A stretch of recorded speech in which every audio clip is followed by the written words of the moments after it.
Itu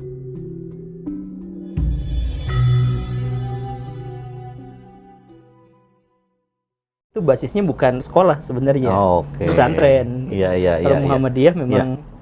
Tetapi kalau dikaitkan dengan toleransi, Pak Guru, apakah itu mencerminkan bibit-bibit toleransi yang kemudian bisa kita tularkan? Ya, tentu saja. Jadi itu. Kita itu adalah sebuah bangsa yang sejak awal tuh berbeda-beda. Jadi di seluruh dunia itu ada satu pakem. Pakem ini sangat penting. Pakem itu adalah bahwa kita bisa bersatu kalau kita satu bahasa. Jadi bahasa itu adalah induk dari kebudayaan, dan kebudayaan itu adalah cikal bakal dari satu komunitas dianggap sebuah masyarakat. Itu disebutnya budaya. Jadi budaya itu bahasa. Jadi bahasa itu adalah induk. Nah, Indonesia itu anomali.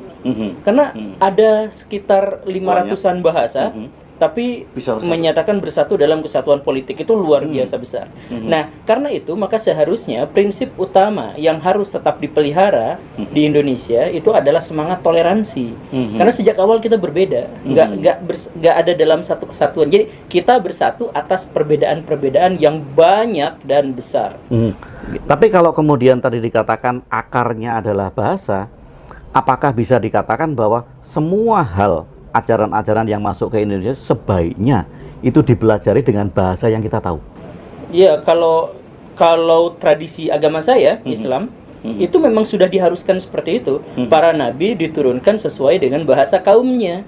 Ya memang harusnya seperti itu. Nah, tapi kemudian ada orang yang fanatik bukan pada ajaran agama, tapi pada budaya, pada wujud-wujud peradaban satu masyarakat lokal tertentu dibawa ke masyarakat lokal yang lain. Jadi misalkan bahasa harus menggunakan bahasa Arab, pakaian harus menggunakan pakaian tradisi Arab dan sebagainya, dan kemudian itu diklaim sebagai Islam. Itu bukan Islam sebenarnya, itu adalah Arab. Dalam konteks itu begitu. Dalam konteks itu adalah Arab. Iya. Jadi kalau misalkan dalam konteks budaya misalkan masyarakat Jawa itu adalah masyarakat yang sejak awal ahli sekali untuk membangun hubungan-hubungan antara budaya dan agama lain masuk ke dalam budaya dan agama tradisi lokalnya. Misalkan orang Jawa tuh pakai blangkon, itu sebenarnya kan sorban. Sorban yang pakai batik gitu. Makanya cara melilitnya hampir sama. Memang sama sejak awal gitu. Memang sejak awal. Nah, jadi orang Arab, ini kita hubungkan dengan kebudayaan ya. Orang Arab itu pakai sorban, kenapa? Karena panas luar biasa.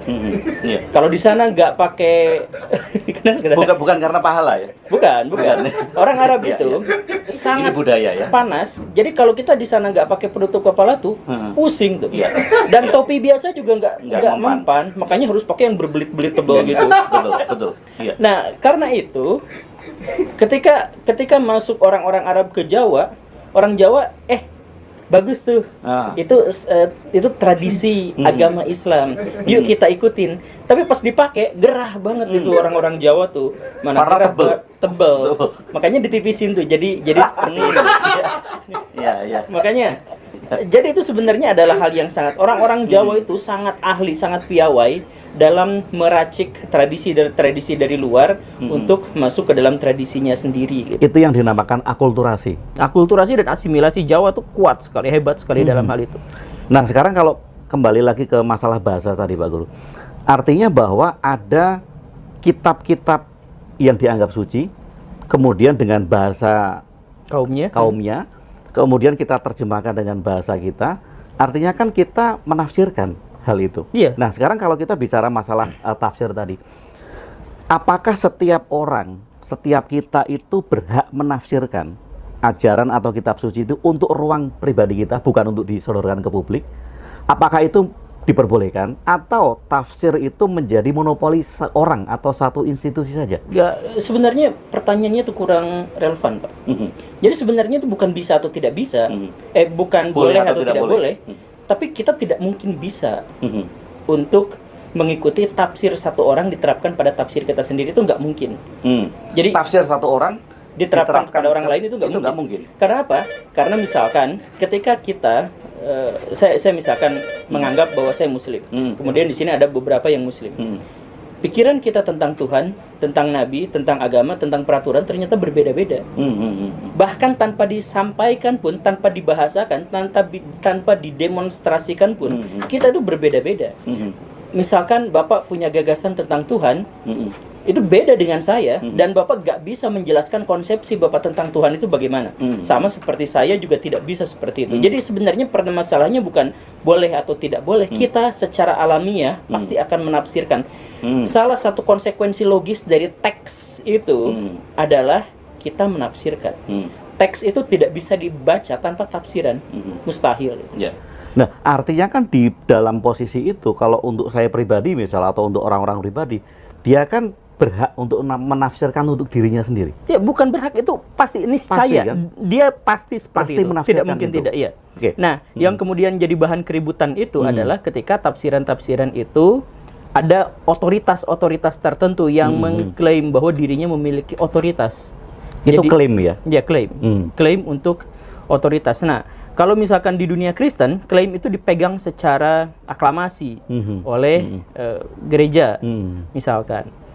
Kalau misalkan oleh orang Buddha, itu diserahkan kepada pribadi masing-masing. Kalau misalkan orang Hindu yang di Bali itu ada pemuka-pemuka khusus yang berhak untuk itu. Nah, yang Islam ini diserahkan kepada ulama, tapi ulamanya siapa? Nah, ini pada akhirnya yang memunculkan debat, kemudian bahkan sampai kerusuhan-kerusuhan dan perdebatan-perdebatan. Oke, Pak Guru.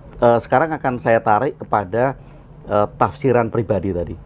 Artinya kalau ada satu ayat yang mengatakan Iqra atau bacalah, kan kita diminta untuk membaca, untuk menafsirkan gitu kan. Nah, kalau saya hanya mengikuti tafsiran orang, kemudian saya tidak membaca lagi gitu, menelaah lagi, apakah itu bisa dikatakan bahwa saya nggak membaca?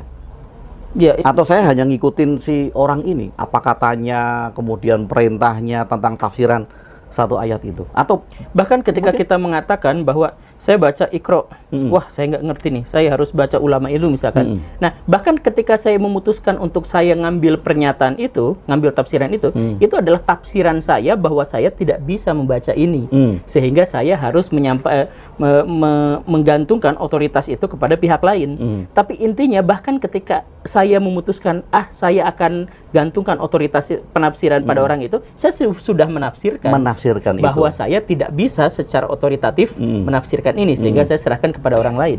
Jadi artinya tetap aja kita menafsirkan dalam konteks itu. Makanya keniscayaan dari sebuah teks yang kita baca itu adalah bahwa kita menafsirkan. Kita menafsirkan itu.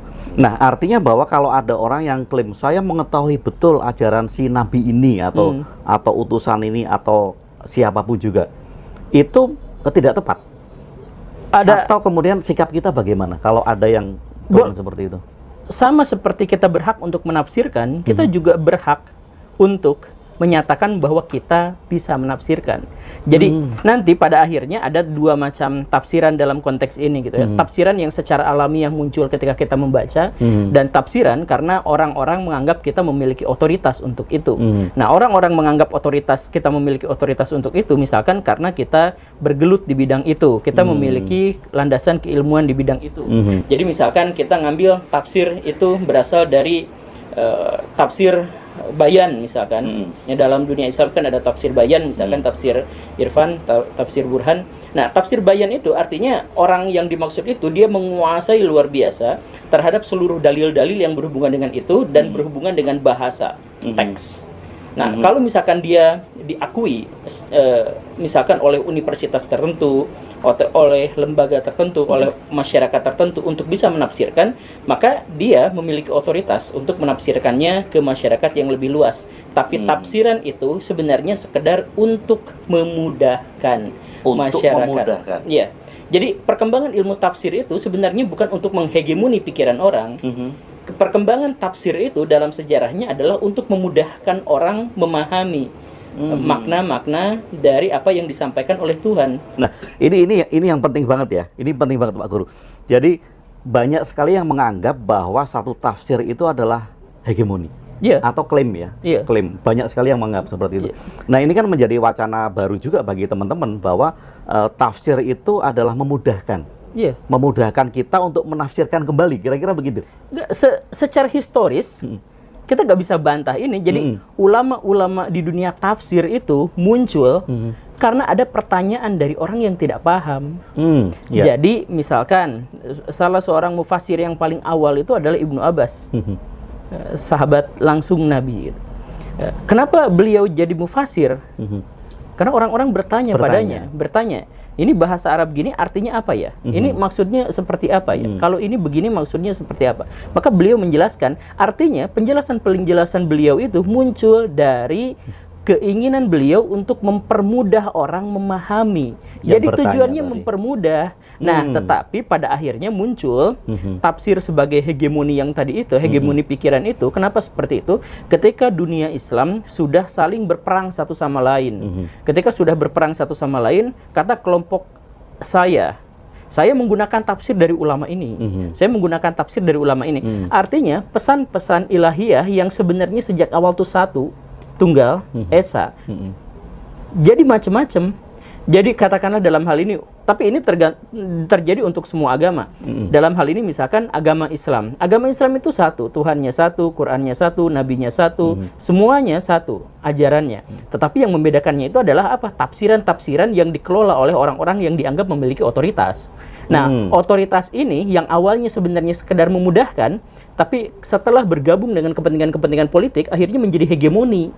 Jadi kerajaan politiknya. Ya, kerajaan anu mewajibkan. Misalkan di zaman dulu itu sampai dinasti Abbasiyah, sejak zaman siapa itu?